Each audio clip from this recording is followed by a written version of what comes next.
Hello, everybody. Welcome to Tadaima, Terrace House Podcast, your weekly companion to your favorite show on Netflix. I'm Robert Scarpanito, and I am joined here by Daily Wilhelm, Konbanwa, Jack Cepeda, Irashaimase, and Colin Sparling. Hello, everybody. Are you guys feeling the wave? This wave of nostalgia? The show isn't even that old. It wasn't even that long ago when I watched this for the first time, but it's like nostalgia. Yeah. Everything is right and good in the world now.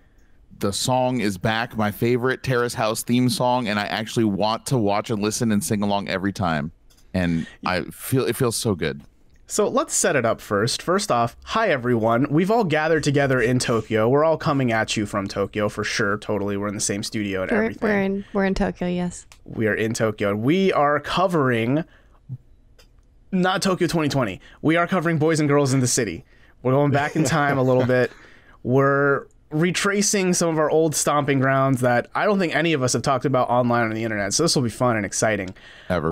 If you didn't listen to last week's episode, basically we're going to kind of go through things pretty loose and quick. We're not covering things episode by episode here because that's just a lot to go through in too little time before Tokyo 2020 drops internationally. So this week, we're just going to focus on the one, the only, the man, the myth, the legend himself, Tatsuya Uchihara and his Uchi Week. And his Uchi Week. Yeah, guys, I am so excited. sounds- I know I got ahead of myself at the beginning of the show because we didn't even introduce what we're talking about yet, but I'm just so excited because this is the show that took my Terrace House virginity. You know, Oh my. Yeah. Uchi Week in itself, like Uchi's Week, sounds like weird to me. And now we're talking about losing virginity. And by the way, wait, remind me the acronym of Boys and Girls in the City? BGITC? BGITC. Yeah. See, every time you Bigitsi. say that, I'm just like BITCH. Like, that's the only thing it translates into my head. Yeah. But to echo Jack, I totally agree. Slow Down by Lights Follows. Like, look, I remember we talked about it one time or another, either on or off the air. Someone on the show expressed, man, this intro really kind of, the new one, the one in Opening New Doors, really sucks. It's soulless. Everyone is a story to be told. Even the Japanese version with Taylor Swift is so much better. Like, I remember at first thinking, it's whatever, it's an intro theme. And now that I'm hearing Slow Down in the beginning, I have legit forgotten what the Opening New Doors theme song sounds like, at least until Daly started singing it. And I'm like, oh yeah, that's what Yeah, it me I was too. going to say, because for some reason on my Netflix viewing of Boys and Girls in the City, there's no skip intro button, so I watch it every time. Yeah, I don't But think you're this okay is with before they had the skip intro implementation, I guess, right? Because I can't Interesting. skip this intro either. Can you guys? I mean, you can just like seek forward. No. Yeah, but I know, but like Netflix has no that like button. skip Like a dedicated button. button. And I would never, how dare you, because I would never dream of skipping this song. I mean, I have a hot take. Can I give you guys a hot take? Because I think I love this song. Don't get me wrong, but this is like but Mom, it's 30 Seconds to Mars. Son, we have 30 Seconds to Mars at home. 30 Seconds to Mars at home. Light follows. Like, Oh my gosh. 30 every Seconds to time. Mars is a lot more edgy and Leto-y. Leto-y. I'm just saying. I don't know. The whole Bruh. that's so 30 Seconds to Mars. It's so Oh, 30 Seconds to Mars. I have no idea what we're talking about. I cannot was go really with you down this confused. path, Colin. I cannot. I cannot No. take this trip to Mars with you. This dude, Slow Down is a classic. It's a Terrace House classic. All I'm saying is go listen to Kings and Queens by 30 Seconds to Mars and then come back to me. No, No. no. How about And that's no? the end of that.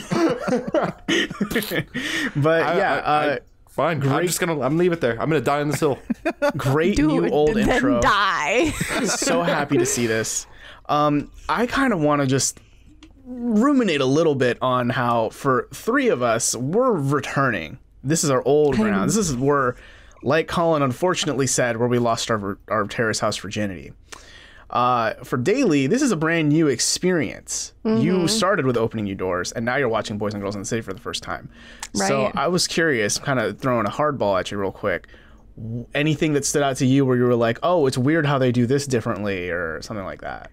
Yeah, no, I feel like, and I know like the people set the tone, so I feel like it's very different. It would feel like as if The only way I can compare it, I guess, is like instead of like the house starting off with like Shion and Tsubasa and Taka and Ami and Yudai and everyone and Mizuki, because we always forget Mizuki.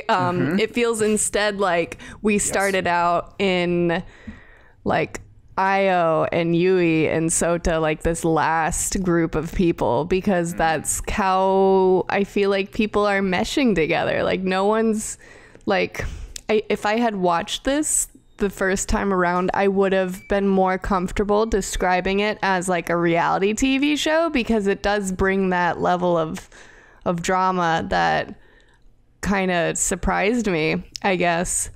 And I found myself like totally uncharmed by most people. And like no one has charmed me. I don't like anyone. Whereas in Opening New Doors, I was like, everyone is beautiful and I love them. But wow, yeah. So I'm disillusioned. Like daily.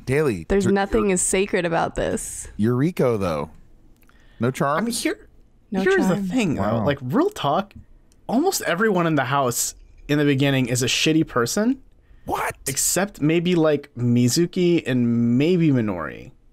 I like Mizuki. I always feel bad for the Mizukis of Terrace House. Dude, I honestly, I think to this day, Mizuki is up there with one of the best girls for me personally. I cannot believe the shade being thrown at Yuriko right now. All right, well, let's first start- Let's let's introduce go, everyone. Let's go Words. through real quick and introduce everyone, okay?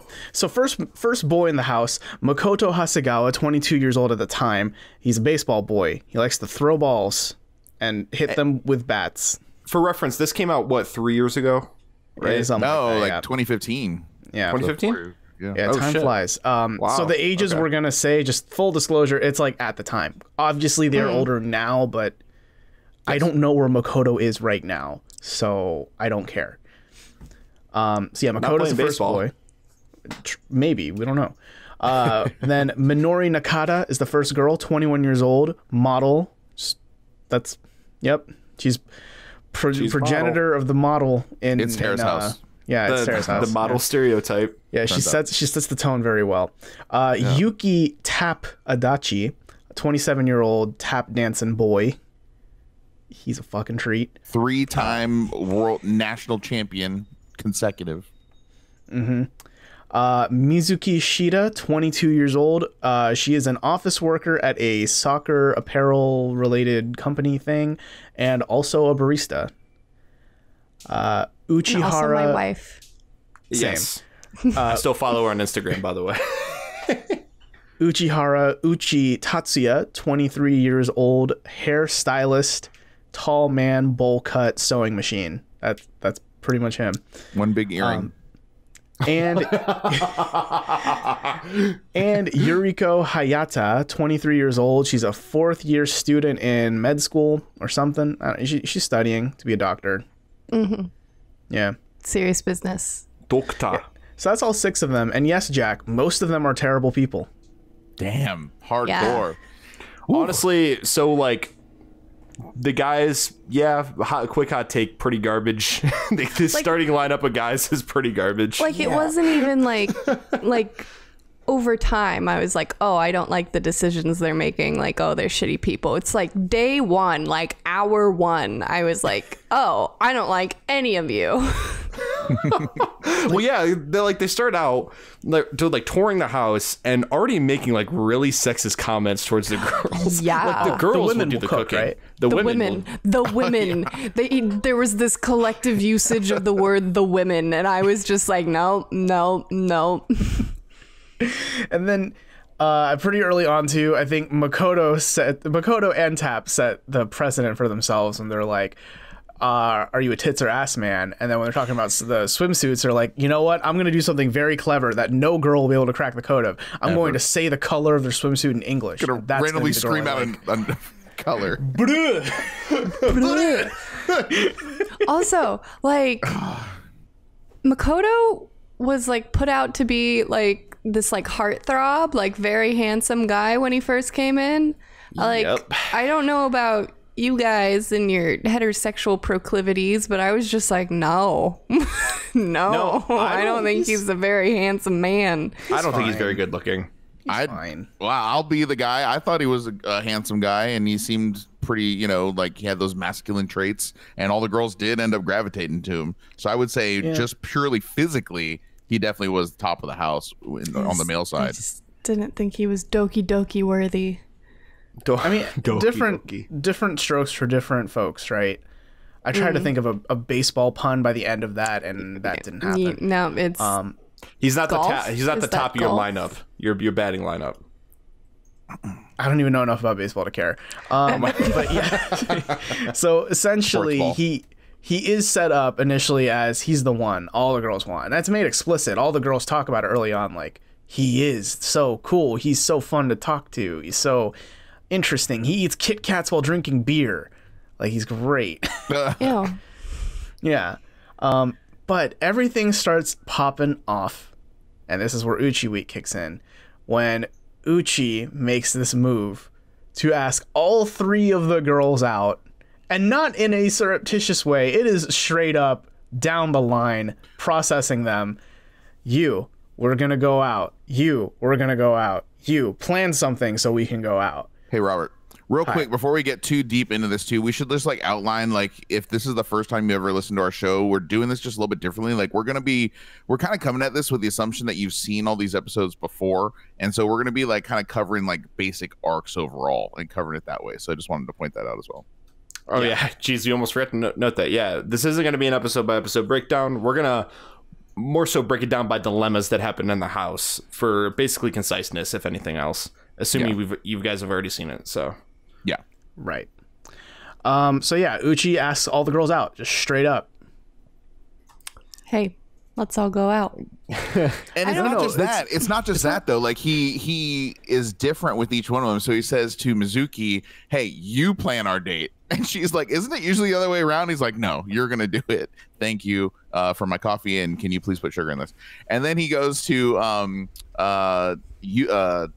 sorry, what's her name? Yuriko. He goes, "I'll plan our date." Like right in front of all the girls. She's like, "Oh, so for me, you're gonna make me plan it, and for Yuriko, you're gonna plan it." And then he looks, without even batting an eye, points at Minori, who's sitting at the other side of the table too, and is like, we'll collaborate on this one. And they're like, "What's going on?" And he like says all this stuff that sounds kind of sage at the time. He's like, "Well, you don't understand. You have to communicate differently with different people." And everyone's like, "Oh, okay." That kind of pseudoscience shit. Yeah, like I guess that makes sense. And then it ends up with like all the girls just kind of being okay with him like doing that. It was, and even you, the commentator, was like, "I can't believe the girls didn't say anything about that." It was weird. Yeah, there was some. So the thing that surprised me of what I rewatched of the show so far is that there were very, very many opportunities that, if this were American television, there would have been fist fights. there would have been screaming matches. There would have been fist fights. Egos would have came into play for sure. Oh yeah, 100%.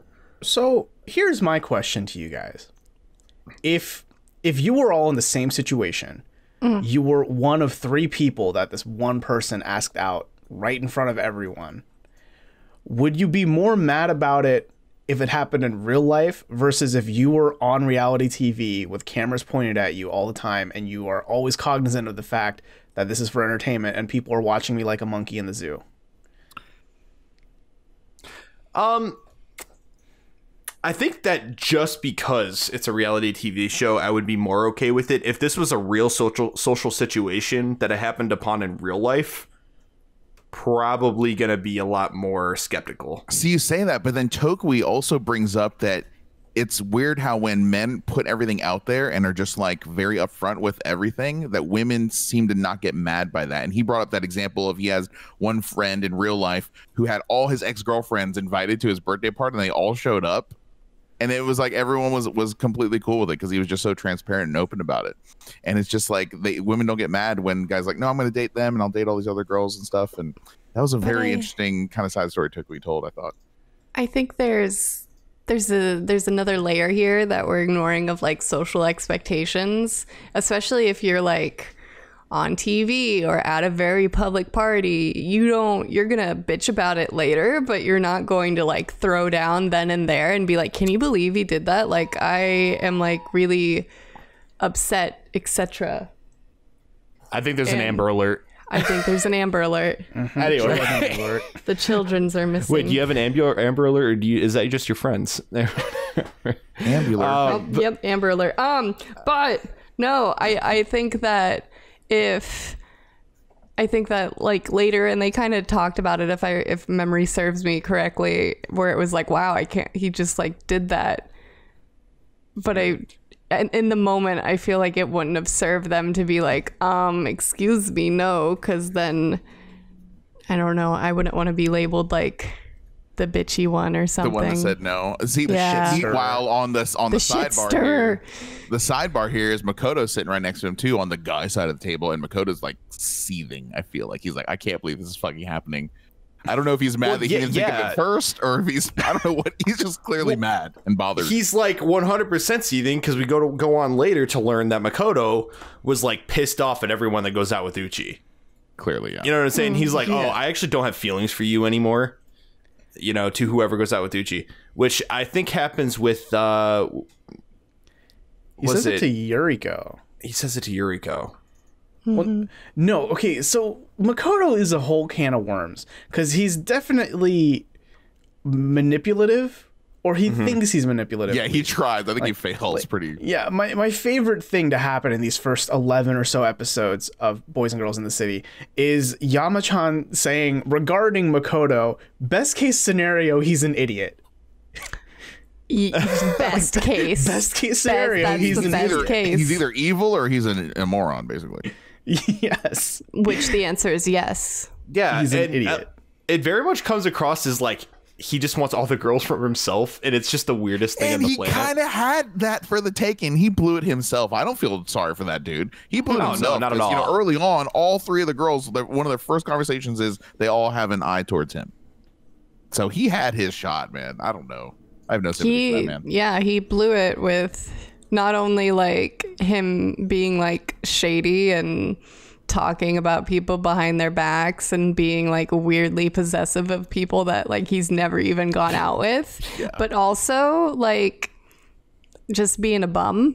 Like he's like, oh yeah, Yep. I'm being really determined about baseball, proceeds to drink and sleep and do nothing.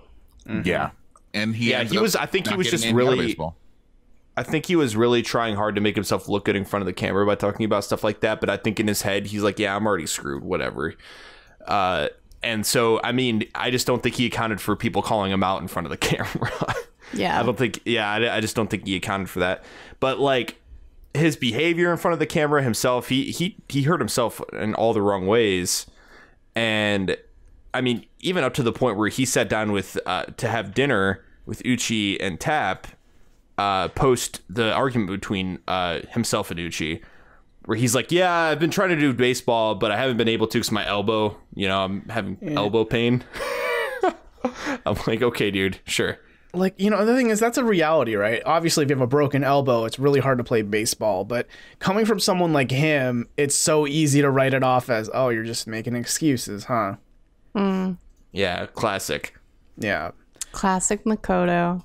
He'll come up a few times here, I'm sure. Because yeah, For sure. it's just so frustrating because he did do like 3 days of like getting up early, going to practice, 3 whole eating days. right, 3 exercising, whole days. and then at the 4th day broke the camel's You know, back. it makes sense. 3 days is how long it takes to complete one normal game of baseball, right? Oh yeah, sports. Good. I know about sports. Robert, stop talking about sports. No, it's not 3 innings a day. 3 innings a day. Is that not what a series is? It might as well be. Oh. Yeah, but like, so all that shit happens, I think of cricket, Robert. all that shit happens, and it only blows up even more after Uchi proceeds to ask all of the women of the house out. Yeah. So I say let's dive into those dates. Yes. Let's do it. Let's start with the Mizuki Uchi date. Mizuki And she planned hell of a date. Yeah. She did. Yes, she she brought him did. to an amusement park, indoor amusement park thing. I don't remember the name of. I want to say it's First, like Imagine Land. Tokyo Leisureland. That's Okay, it. and I Leisure was Land. very, Tokyo I was Leisureland. very entertained by the name of that. But that was, but I don't want to skip over the awesome lunch they had too. She set it up. They had a great view, looked over the Tokyo skyline, the awesome bridge on the water. It was like, man, I could not done a better job myself if I tried as hard as I could. So she set it up. They had a great time, but they did talk about how he asked out the other girls too. Right. And how she's like, oh, this is a taste test. And he's like, no, it's not like that. And it's like, come on, bro. So then they do go to Tokyo Leisureland and they had a fun time and it looked like a really fun day. This is the kind of date I would like to personally go on. I don't know about you guys. Hell yeah. Sign me up. Especially with Mizuki. Yeah. It's what makes me so sad is that like, it seems like she had so much potential with whoever was going to go out with her. Like, it's a good time. She's a great person. But she's also named Mizuki, and Terrace House does not treat its Mizukis correctly. I just want to give a shout out to her because she always, throughout her time, and as much as I remember, she was always emanating positivity anytime she was on camera, or at least as much as she could, right? Because it just seems like Mizuki's the kind of person you would have fun with no matter what. Like, regardless of if you're trying to be her friend or boyfriend, whatever. You know, she's just always bringing her A game, always bringing that extra fun social attitude to whatever she's going to. And I'm honestly a little baffled that none of the guys caught on it. Well, I guess it makes sense because all the guys really suck in the beginning. Yes. But right. It's just it's Minori such caught a shame. on, though. They had a bath together. It was great. It's true. They had great looking, I don't know if it was like ice cream cones or crepes or something like that, man, but they were snacking there at the end of their date. Yeah. Crepes. Those crepes look so good. Crepes. Yes. It looked Yeah, good. that place was like oddly industrial looking. I don't know. Yeah. They both also were like, it was a good date. And then they went and met up with the rest of their friends afterwards. But overall, I thought it was a very positive date. I liked it. Yeah, I mean, it even ended on Uchi saying, I'll plan the next one. Right. Whoops. Whoops. Ellipses. And then Mizuki, if we're moving on to the next date here, Mizuki, this is going to be with Tap. Or I'm sorry, I can't talk. This is going to be with Yuriko and Uchi now. And Yes. Mizuki is so nice that she volunteers to help Yuriko with her hair, even though the mirror's too tall. But Cute. she's still like, hey, I'll do your hair, girl. Don't worry. Again, Mizuki is so good. Yes. Takes the high road. She's Best taking the high girl. road. Best girl. She is So- the guiding light at the beginning of the show. So here is where, I mean, I had many questions about Uchi, very pointed questions, but this is a big one for me. Why would you say, I will plan a date, and you plan to bring a girl to a place that will be closed? It was little- terrible. Like, how little planning do you have to have? Yeah, it just comes off as very last minute. And like, how do you not do a basic Google and figure out when the place is going to be I can't open? remember. Like, did they have to like do it at a certain time because of her work schedule, or did she take off work? I can't I mean, remember. But I what assume excuse so. can there? What excuse can there be? Yeah, for going somewhere when it's closed in Because the Enoshima. whole thing is that like it's Uchi week because he doesn't have work. He's normally very busy with work, so like he had the He's time off to plan this, and it's like they knew it was going to be closed like while they were driving there, and it's like at this point like you gotta throw in Plan B or abandon ship because you're not. All that's going to happen is you're going to drive there. You're going to do what you did, which is stand in front of the closed aquarium sadly, and then be like, well, I guess we should like get something to eat or go home. Yeah. And he says he was shocked. He's like, I'm so sorry. I'll definitely make this up. I'm shocked. And Yeah, they go to just sure. some random bar down the street, around the block. And The reason they went that late, though, is because, if I remember right, Yuriko had school. Like, school was done I after thought that there had time to have for been her. something that. Yeah, worsened yeah, that. it was school. So he couldn't even factor in the girl he's going on a date with. He couldn't factor in her schedule, which makes no sense to me at all. Yeah. And what makes No. this what makes this so egregious to me is that Yuriko's favorite place on the entire planet, I guess, is an aquarium. Seems like. Or the Blue Note, maybe, but that's another episode. But Hit. the aquarium is like, that's the spot for her. That's like a real life cheat code. If you want to date Yuriko, bring her to the aquarium and she'll fall in love with you. How do you fuck that up? How Dude. sad would that be? Like, the place that I want to be more than anywhere else is an aquarium. I'm a hardworking med student. I just want a break. It's late in the night. I'm tired from studying. Exams are coming up, but I'm going to the aquarium. It's going to be okay. It's very exciting. I'm going to the aquarium. And she was nervous all day. She got her hair done, dressed up. And then you find yourself standing outside of a closed down building staring at this dude like, oh, it's okay, but it's not okay. I'm just really perplexed as to where like the scheduling conflict like misses Uchi. How does he not factor this in? Like where was he looking? What was he thinking where he's like, okay, I know it's already closed. Okay, so if it's closed, either reschedule or come up with a solid plan B. Granted, they do still get food afterwards, but it's a very stilted conversation. I don't want to beat a dead horse here because he fucks up even more, like right in the same night. Like you would think as a guy, fuck, this is already going as bad as I can. I need to be at the top of my game for whatever plan B is. He's like, hey, what are you drinking there? Do you mind if I take a sip? He grabs it, sips, and he's like, ugh, that doesn't taste very good. I mean, that doesn't. She's like, I like it. Just like, at least he's honest. I'll give him that. But the thing, one of my biggest problems with Uchi as a whole is that he doesn't, except for later, he doesn't emote very well. So I don't think he really expressed like, oh no, I'm really sorry. Like seriously, I'll make this up to you. Like, oh, that was just a bonehead move on my part. Instead, he's just kind of like, well, Shock. Yeah. Oh man, it was a cluster. Yeah, it just I mean, really he does somewhat apologize, but I mean, yeah, that's partial. Like, that's my pet peeve with Uchi is like just the way his voice is and how, I don't know, it's like he doesn't speak with any sort of confidence. You know what I'm saying? Like there's no weight behind what the words he says. Yeah, and it's very unsure of himself. And so I think that just drives the stake in deeper with this whole situation. I love how Yuriko's... Oh, good. I have a theory about why Uchi was all like, oh, shaku, like, wow, this took me by surprise, no emotions. Bikurishita.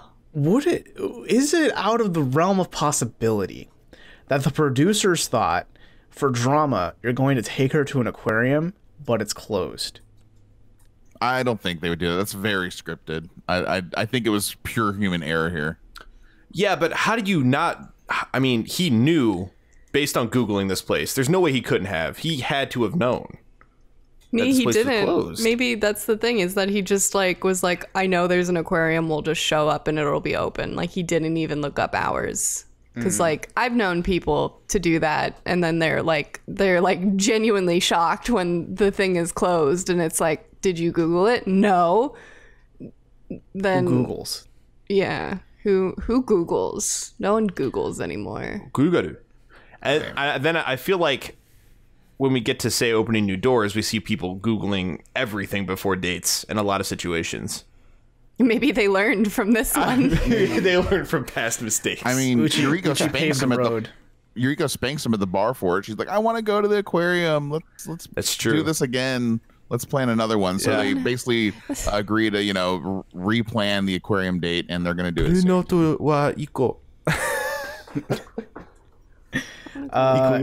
So here's the thing. After that Yuriko date, the botched aquarium and then dinner date, Uchi tells Makoto in confidence that he found it hard to talk to Yuriko. He had to be cautious around her, I believe is what he said. Right, and Uchi blamed himself for it. He was saying, oh, I just need to approach her differently next time. So he's not saying, oh, Yuriko sucks. It's just like, I need to approach her differently, which is right. That's a very admirable way to kind of write off the fact that you didn't get along with someone as well as you thought you would, right? And I respect Uchi for that. It could have been like he was so thrown off by the whole aquarium situation that he kind of lost his forward momentum in his head, right? With the whole date, his morale was kind of low because of it. And so that way, or in that sense, conversation was a little stilted. And it's okay to like realize that you don't jive with someone. Like you can still be friends with them, but you're just like, yeah, I just don't have as fluid of conversation with Yuriko as I do with someone like Minori, even though he really doesn't seem to have fluid conversations with anyone, as we will later discover. But no, yeah, but I mean, that's the thing. At the end of the day, some people tend to forget this, but the reason why you go on dates with people is to figure out if you jive well with them. What? No. What? You dumb, what do you go on dates with people for, Robert? No, fucking monster. No, yeah, I mean that's totally what dating is, right? But what I would hate, and Uchi totally hates this, I agree with him on this part, Makoto just goes to Yuriko and tells her straight up, Bruh. Hey, Uchi didn't get along with you on that date. He felt like he had to be cautious around you, and he totally felt a lot better around Mizuki. Not that you're bad or anything, I'm just telling you what he said. Yeah, so Uchi tells Makoto this in confidence, like Robert says, and then Makoto proceeds to go into the kitchen, pulls out the biggest possible spoon he can, and starts stirring the shit. And then obviously Yuriko is going to be naturally like hesitant and like wondering like what the hell's going on. So like late at night, she goes downstairs to the guy's room and she's like, hey, Uchi, about plans tomorrow. You know, it doesn't have to be the aquarium. You know, she's just like trying to feel out. I get the sense she's trying to feel out. Like, yeah, does this guy hate me? Like, are we going out because of obligation? Because we don't need to. That's essentially what she's trying to figure out there. Right. And she's flustered as all hell now. And I feel really bad for her too. It's just like, man, I would hate to be in her position there, knowing that. And then it ends up pretty awkward. And they decide like, yeah, we are going to in fact do something the next day. Doesn't have to be the aquarium. They keep saying that it doesn't have to be. But then she leaves and it's still kind of weird. But Makoto's there sitting, you know, he's like got his chin in his hand. He's like just waiting to see the chaos that he's put into motion play out right in front of him. It's pretty sadistic, if you ask me. She leaves the room and then he fucking texts her. Makoto texts Yuriko, you know, if you want to talk, I hate seeing you sad. I'm the shoulder to cry on. I'm the shoulder to lean on. Because Uchi doesn't like sociopath. He's like, you fucking slime ball. That's where Makoto that's where he really wrecked it for me, like in terms of me like liking him on a you know personal level and all. I was like, fuck this guy and everything he stands for. Yeah, right. That's the shittiest thing about him, is that he's doing this and trying to make himself look like the good friend. You know, oh, I got this hot secret intel that you need to know, and if this bothers you, like, you can cry on my shoulders. I'm here for you. I'm in your corner, Yuriko. I'm your number one fan. That's creepy. That's like one of those like he's got a chessboard in front of him and or maybe like a miniature baseball stadium and he's just like planning things out, like where the moves will go. Right. But he's dumb. He's too dumb to do that though. Yeah, I don't. But he has a chessboard, but he's rolling dice on it. That's basically what he's doing. He's rolling dice on it. Because I don't think like behavior like that comes out of nowhere. I think it's built out of a habit of like, I feel like he's done something like this before. Like, it's not like a spur of the moment. It's very premeditated. Like, this is a learned behavior. There's no way he was just doing this out of nowhere. Betrayer. Yeah, and I just don't. What I don't really understand is, what did he think he was going to gain out of this? He's trying to get Yuriko. He's sick of. He doesn't like clearly how Uchi's getting to date all the girls in the house, and he wants Yuriko all to himself. Or he just wants all the girls to like just him. It seems like, you know. That's what I'm saying. Like he's trying to hit a point where like every girl in the house only thinks about him as a dating prospect, and it's like his goal is to be with everyone in the house. Like, this isn't so jealous. Like, he thinks he's gonna. Well, is he thinking in his head the end game is like it's gonna be one giant polyamorous relationship? And he's gonna burn every bridge to get there too. Like, he doesn't give a fuck about the other guys at all. No, I mean, he's made that apparent. Which was such a switch up for me, because like even at the beginning of opening new doors, like there was like that really solid almost brotherhood that was instantly established. Even though people had problems with Yudai, they were still like, oh man, we just want the best for you. We want you to get past this. Whereas this was just like everyone's on their own. I feel like there are no alliances in BITCH. BITCH. This is the Game of Thrones of Terrace House. Everyone's backstabbing everyone. It kind of is, and it's funny because like I attributed opening New Doors to having a lot more drama, like overall, than this season. But watching it again, I'm just like, damn, maybe not. Yeah, there's a lot high drama here in the first 15 or so episodes, and it just continues all season long. But what happens next, right? Mizuki finds a crying Yuriko in the girls' room. What's wrong, Yuriko? What's happening? And that's where she tells her exactly what happened. Hey, I don't know why. It sounds like Uchi didn't have a good time. It was easy to talk to you on your date when you went with him. It was hard for him to talk to me, and Makoto told me that. And then I was really confused because when I left, Makoto then sends me that text like, I don't like seeing you sad, And so she's just super confused. And I just love Mizuki's reaction to the whole thing. Dude, Mizuki goes low-key ape shit. She's full like mama bear. Oh, dude, she goes up fucking stomping up the stairs and was just like, dun, dun, dun, dun, dun. Yeah, down she just walks right in. Or down. Yeah, you're right. Down the stairs. There are stairs. Yeah. Yes, there are stairs involved. now, and it's funny because she goes in and she just storms in the room and fucking throws it like a shirt or something at Makoto. She's like, Makoto-chan, get the fuck up. Yeah, she didn't give a fuck.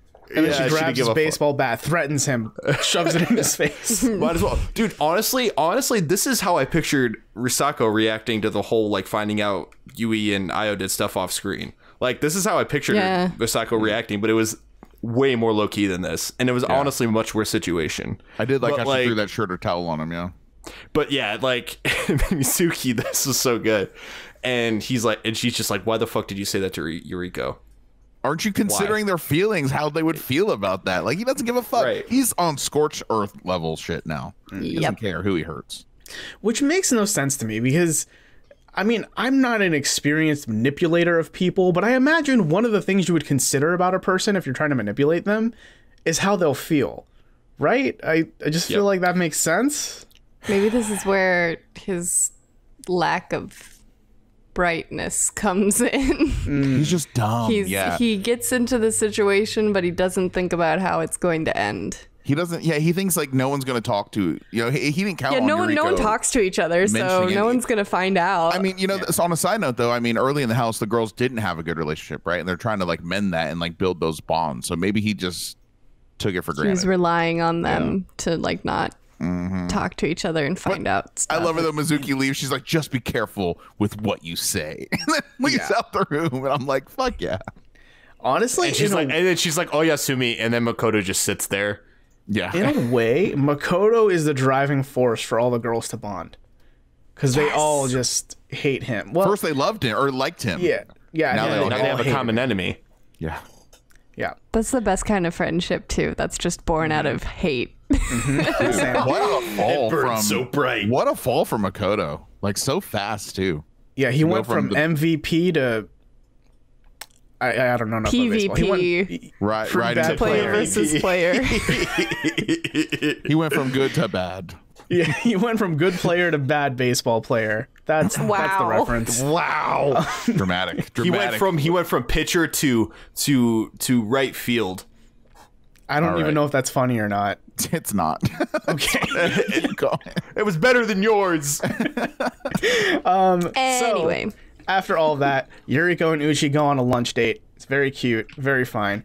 Yuriko asks a lot of pointed questions about Uchi's past, his past relationships. I think he said he dated like 5 or 6 women, which I find extremely hard to believe because Uchi is weird. But no, but this is still like, this is where we find out that originally when the beginning of Uchi week, when he sat down those girls and all asked them point blank, we're going to do the date, blah, blah, blah, ABC, XYZ.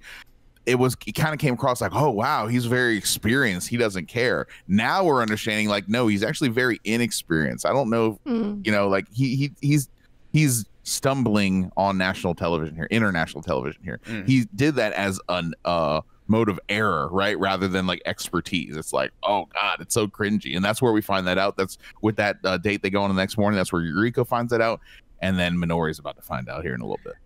Yeah, because I remember Uchi saying that when he was talking about his past dating lives, he dated a girl for like 5 years, and he wasn't really sure like how dating worked at that point. He was saying that he walked her home every day after school because he thought that's just what you did in a relationship, and basically he didn't give her any sort of breathing room, is what he made it sound like. Also, real quick, we don't want to brush over this because this is important. This is an important detail. But that morning before they go on that date, that's when Yuriko tells Uchi that Makoto said that you told him that it was hard for me to talk to, so we don't have to go on this date. And he's like, Makoto shouldn't have said. Yeah, Makoto shouldn't have said that. That wasn't cool. So this is where he finds out about it, and then shit hits. And then he confronts Makoto. Yes. And literally says, like, yeah, if you say anything like that again, I'm probably going to have to kick your butt. I will beat the shit out of you. Dude, and I know Makoto was like, you fucking try, you hairdresser. I play baseball. Yeah, that's the thing, right? Is that I give props to Uchi for giving that threat. Yeah. But, like, real talk in Mortal Kombat, Uchi would die. His spine would be ripped out of him. But here's the thing, man. Like, that drives me even more crazy about Makoto. Like, he has so many chances to redeem himself as a person, right? Yes. But he never admits any fault. He always takes the defensive. He always digs in his heels. He's never like, you know what? That was shitty, man. And I'm sorry I did that. You know, thinking back on it, I don't know what I was thinking. You know, maybe I'm just a little bit jealous. Maybe I like Yuriko too. And so I apologize. That won't happen again. Rather, he's like, you know, he's like, well, some things shouldn't you tell her yourself? Like, shouldn't she know that? You know, he doesn't ever apologize. He's like, it's just so frustrating. Yeah. So Makoto, the thing is, man. like, it would have been very surprising at the point where Uchi confronts Makoto about the whole situation if Makoto actually apologized, because up until this point, like, it's been very clearly shown that Makoto was way too stubborn to apologize for just about anything. Like, he is very much planning this all out in his head. You know what I'm saying? So, like, he's consciously doing all this. It's not like he's doing it by accident, and he made an honest mistake. Uchi said that I expect an apology, and you should apologize to your too. And I don't know that he ever does. He doesn't, as far as I can tell. I can't remember. The show is very selective in what it shows, right? Sure. Yeah. Remorseless. I just feel like if he were to apologize, it's less about, and maybe this is just my like dislike of him now talking, but it would be less about like, oh, I'm sorry that I did this, and more, I'm sorry I got caught. You don't want to have to worry about, I don't care if you're a guy or girl, I don't care where you are in the house. You don't want to have to worry about saying something in bed late at night and having it blast and broadcast throughout the whole house. Like, that's not how anyone should live.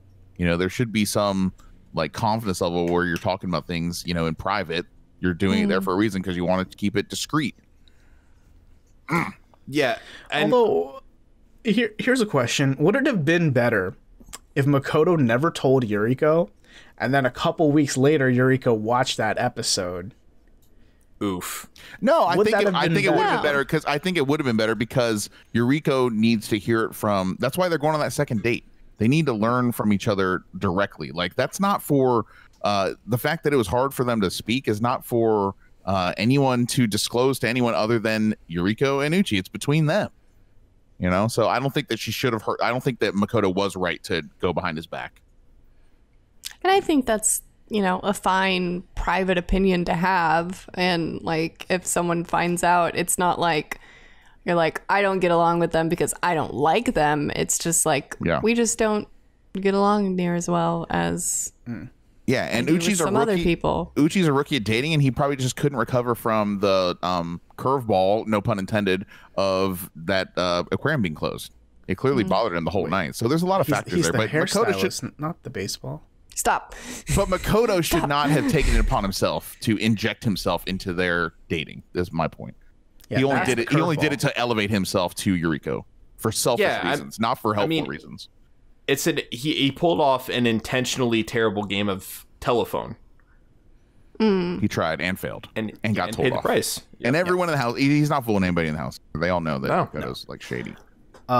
So let's move on to the next Uchi week date. Uchi and Minori go fishing and stare at some cows, and they kind of dumbfoundedly stare at cows and say the word cows, but in Korean, and it's what's the word for cows? Ushi? Ushi. Ushi. Uchi. Dude, they took like a charter boat out. That was pretty fun. Yeah. You know, and then yeah, I think Minori was the only one that caught a fish. And Yeah. then Yeah. that was and it On the was, last piece of bait of the day, by the way. it was a cute date. Yeah, I remember. Yeah, it was the last piece of bait, wasn't it? But they had a good lunch, and it was, I don't know, they seemed to get along just fine. I don't know if I would say I saw the fireworks like spark in here, but they seemed to be chill together. I mean, it went well because they went on a second date. Uchi actually delivered on this one. And they went they went to this restaurant that I still very much want to go to, where you make your own soba from scratch, cook it yourself, and then eat it. Like that's an awesome date spot. And food. Yeah, very cool date spot. And then after that, they go ziplining, right? Yes. Yeah. They go Also zip very lining. cool. Oh, yeah. Yeah, And- great date. Also, those harnesses are not comfortable. I would bet. But that date ends with Uchi saying that he likes Minori, so he finally confesses to a girl. Uchi week has come to a close. Well, I mean, it kind of closed at the end of the last Minori date, but Skina. Uchi has figured out the girl he wants, and he is pursuing now. He's locked on. And Yeah. So, go ahead, Daly. I totally see, like, I kind of predicted this from the start because they have similar personalities in that they both are just kind of like, they're real chill folks, Minori and Uchi. They're pretty chill. They don't seem to, Minori's just kind of like hanging around. And She's there. at that time, Uchi felt like he was also just hanging around. We later learned that he's pretty diligent with his work schedule and very dedicated to his job. But in the moment, it's just like they're both just there and they get along, and that's all it really took. Yeah, I mean, it's weird because I feel like it seemed to me as a third-party armchair observer that Uchi got along best with Mizuki. I feel like that seemed like the most fun date. So I was a little bit surprised to see him end up with Minori personally. Yeah, I mean, it was clear that when he calls Minori out of the girls' room and takes her down to like sit beside the pool with her and ask her out on a second date, he obviously had thought about it a lot. He was nervous. And he literally says he's nervous. And I don't know, like something about Minori just really stuck out to him and irked him into like asking her on a second date. And he was like washing over the fact that this girl was going on a second date with him after he had asked her. You know, like he couldn't think of much else to say. And he's like, oh my God, I can't believe she agreed to this. It worked.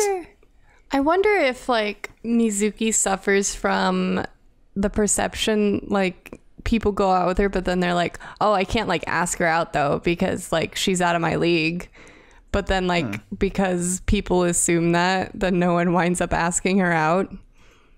Because I mean, I feel like I just love Mizuki. She's great. She's great. She is out of everyone's league. Well, and sadly, maybe that's part of the problem. When the guys had that discussion, like, hey, who do you like she didn't come up. I think all three of the guys in the early goings there were looking all at Yuriko, right? No, I thought Uchi said he liked Mizuki's mature vibe in the early, I'm talking first or second episode. No, I think he said that, but I thought they all were looking at Yuriko, and then all the girls were looking at Makoto. Maybe I'm wrong. Well, either way, I mean, Uchi ends up with Minori. At least that's who he settles on. Like this is the girl. She's the one for him in this house. And then here comes Makoto throwing curveballs and foul balls. I can't think of a third one. Foul. Yeah, he throws her a pair of shoes, a pair of Nike running shoes, with just a cute little note like "Let's go running again." Haha. That's to keep Minori like on like the side, the side too, and that's after. Keep in mind we skipped over it, but that's after he kind of pulled the same shit to Yuriko too. I love also like these early episodes. People are just like in their free time, they're just watching Terrace House. Yes. And like there's a lot of watching Terrace House in this. And so Makoto finds Yuriko, she's watching Terrace House. He's like, hey, can I talk to you? Pulls her downstairs and is like, just want to let you know that my feelings have cooled for Minori. And he's trying to keep Yuriko on a retainer. He's trying to keep Minori on retainer. It's like, dude, what kind of game are you playing? It's garbage. Yeah. All that needed to happen for his house of cards to collapse, and this is what happened, is Minori and Yuriko talked for like a second. Yeah. And we're like, oh, did Makoto say he really likes you and he doesn't like me anymore? Oh yeah, same. That's weird. But he's just texting me that he does like me. What the fuck? It's one of the games, get stupid prizes. Exactly. This is like some high school bullshit. Like, even if you pulled this off in high school where you don't live together, it probably still would have collapsed. Yeah. People talk to each other, Makoto. Like, turns out. Yeah, it would turn out. And so after they end up going running, like, Makoto walks into the living room where Uchi and Minori are working on clothes together, right? She's making an apron, I believe, for a friend. Does that sound right? Yeah. Uchi was making it for her. Oh, Uchi was making it for her. She was helping. Yeah. But then very cute. Makoto comes down from leaving the shoebox in the girls' room and was like, "Hey, Minori, we should go on a run." And this is just like, you could feel the tension. You could cut the tension in the room right now with a knife. So weird. It's so awkward. It's so weird. And so Uchi, what happens next? Uchi's like, yeah, I'm gonna make dinner after you guys get back, don't worry about it, whatever. And then so Minori sees the box and blah blah blah, they go on the run, and then they have that talk where Makoto's just like, don't worry, after baseball I'm gonna make time for you and we'll go to places. Yeah. I bought you these shoes. Yeah. I bought you these shoes, please love me. It's like very like, well, I bought you the shoes, so you're kind of like obligated to give me your time. Ugh. Yeah, and he says it too, like, I gave you the shoes because I was worried if I didn't give them to you now it'd be too late. He's trying to come off like the gallant knight coming in to save the girl at the last minute from the evil dragon known as Uchi. It's like, no, dude, no, you just suck. That's kind of it. I feel like Makoto too is the kind of person that, like, as soon as like any like romantic prospects are like turned down, he's like, I'm never gonna talk to you again. Because that's the only thing I was interested in. You're dead to my world. So it's not like, so it's not like, oh, like, she's my friend and I gave her running shoes. And, if we go out, cool. If we don't, then we can still go running together. No, it's like, you're dead to me. Like, and that's kind of what happens. And it's like he's doing this because he's trying to rededicate himself to baseball too. He's like, I got 1 month left. Like, bro, what are you gonna do in this 1 month that you haven't been doing? You drink every day, and all the girls are seeing this too. They're having their own little discussions. How he said what he says he'll do and what he actually does are two very different things. He's not a man that follows through. And I mean, even the host, says, making starting pitcher in a month seems impossible. Yeah, probably because it is. Yeah, he's full of shit. Look, if there's anything you should know, you, the audience, should know, is that I don't know a damn thing about baseball. I've been trying to make a baseball joke for 55 minutes, and I've yet to make a good one. And I still know there's no way he's making starting pitcher in 1 month. Yes, it's that clear. Yes. It's all the long game, just like baseball for me. Everyone in this show starts to see through his bullshit, and eventually that's why we can assume eventually that's why he leaves. Yes, he leaves, doesn't get to first base. He leaves in shame. He walks off the field. I'm out. I'm done. I'm gonna stop trying to make a baseball joke now. Ruined it with all the girls. He ruined it with all the bag. He ruined it with all the girls. He ruined it with the guys. Tap might be his only one friend in the house, if he even is that. And that's fucking telling, but we're going to go over that in another episode. It's brutal. But Makoto, see you later. Sayonara, buddy. Yeah. Don't let the door hit you on the way out. You suck. Yep. God. He's the first villain of this season. Yeah, and I just want to say, before he even leaves, I want to remind everyone of this, because it's a gold, pristine, a beautiful scene, is Minori walks into the playroom that he's sitting in, and he's like watching TV or playing a video game or something, maybe eating Kit Kats with beer, I don't know. But she walks in, and it's just like, hey, so when you gave me those shoes, that was you kind of saying you're interested, right? And he's very wishy-washy, like, yeah, I guess. And she's like, cool, never ask me out again. Yeah, please. If we go out, we're just going to be friends. I don't see you that way. Like, bro, it's over.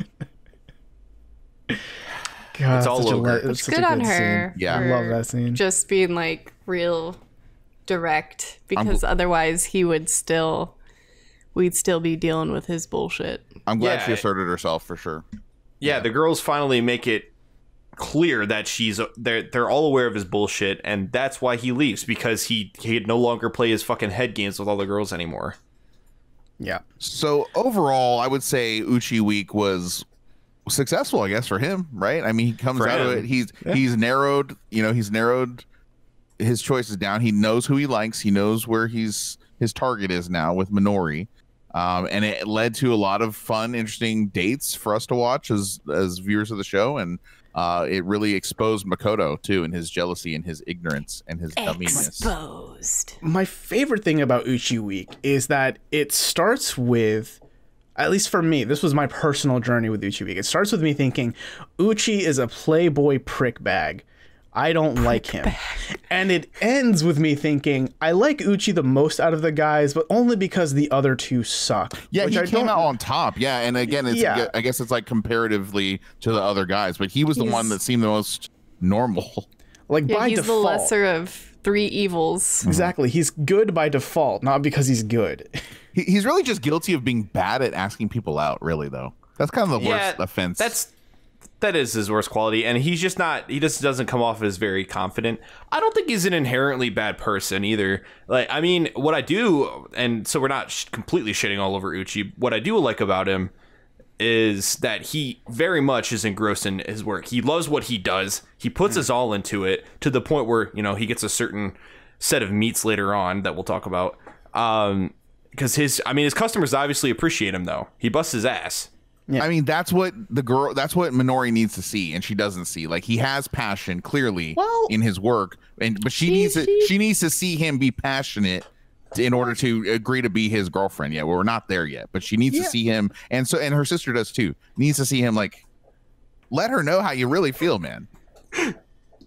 She gets to see him in action. She gets feel rather him. to feel. Yes, thank Feel you. him in action. Okay, no, not gonna lie though. Like, the whole scene it's she's got some auditions coming up. This was before she got into the One Thing Girls and to the Girls Awards, and he's like, yeah, I'll give you a haircut. You can come by my salon. So she gets to go see where he works, which is a pretty swank place. I really dig is. like the industrial look to it. Blast, It's pretty right? cool. Blast. And It's then Blast. like, I don't know about you guys, but I love getting my hair cut because I love like my hair being touched, and like I got like a little bit of like ASMR, like watching him like give her like a head massage, because I was like, I wish that were me.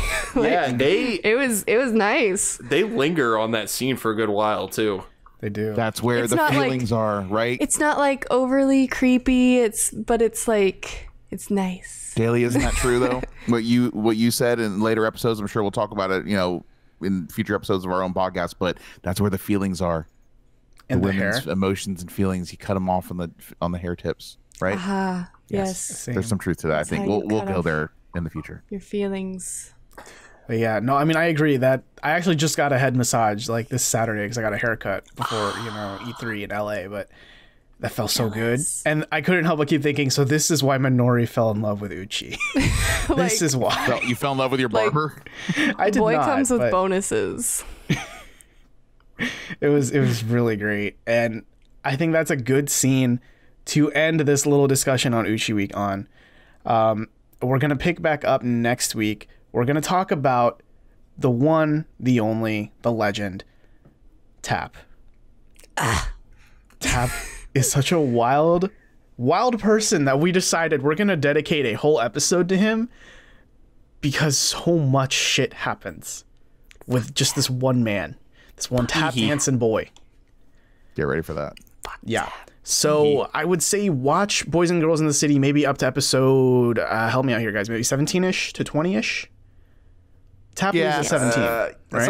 Go ahead and get to part two. Get to part two. Yeah, I mean, again, like we said earlier, this is hopefully for people who've already seen all Boys and Girls in the City. If you're trying to watch along with us, it'd be tough. We're probably going to spoil things that happen in the future. just Go ahead and binge a full- show like you already yeah. do. Don't wait for Yeah, us. binge. it. Yeah, you can binge a show. This is just going to be a companion, like fun discussion because we never got to talk about this show before. But definitely, get to 18 will be a good spot for next week. Right. Get through And 18. for those of you who are maybe already missing our episode by episode breakdowns, don't worry, that will return when Tokyo 2020 drops internationally. That's totally how we're going to tackle that chunk of episodes. Yes. So no worries about that. Hey, if you enjoyed what we did today, please tell a friend, turn to the person next to you, text up someone, call them up. I don't know. Let them know, hey, there's this cool show called Terrace House. There's a cool podcast with it called Tadaima Terrace House Podcast, and you should watch and listen to both because they're both really cool. And if you'd rather not tell a friend, maybe consider leaving us an iTunes review. It'd help us out a lot. It'd mean more than you know. And if you leave one, you might get a chance to be read aloud on our live pre-recorded show by a voice like Collins. Hey, everybody. So, yeah, we have an iTunes review from Stanzy87. If I mispronounced that, I apologize in advance. Stanzi. Stanzi? Stanzi. Yes. Okay, Stanzy87. And they were nice enough to leave 5 out of 5 stars, saying, perfect for Terrace House fans. I already enjoyed watching Terrace House, but would suffer withdrawals when I was driving to work or running errands. This show keeps Terrace House with me at all times, and I think I can speaking with all of us, or for all of us rather, when saying that that is our goal. So, thank you for that. That was very nice. That is our goal. Yes. See, in some ways, All Terrace House, all the time. We're better than Terrace House itself because you can listen to us no matter what. No matter what. If you're driving, you can't watch Terrace. I mean, legally, you can't watch Terrace House while Please driving. don't watch Terrace House while driving. Don't watch anything while driving. But you can listen to us. Well, watch Every the our move voices. you make, every breath you take. Thanks, Colin. But yeah, thank you so much for that review. That means a lot. And I'm glad that we can be with you wherever you need us to be with you. I think that was a sentence, right? We're here for you. I don't know. That's grammar of some sort. Same. If you have any questions, comments, concerns, any feelings you had about Uchi Week from Boys and Girls in the City, please email those things to us at questions@terracehousepodcast.com. Catch us next Tuesday. We're going to talk all about tap and all about tap dancing and Costco. It'll come up. It's going to be so good. I'm so excited for next week, guys. It's going to be a good podcast. Costco. This has been Tadaima. Thanks for listening. Itekimasu.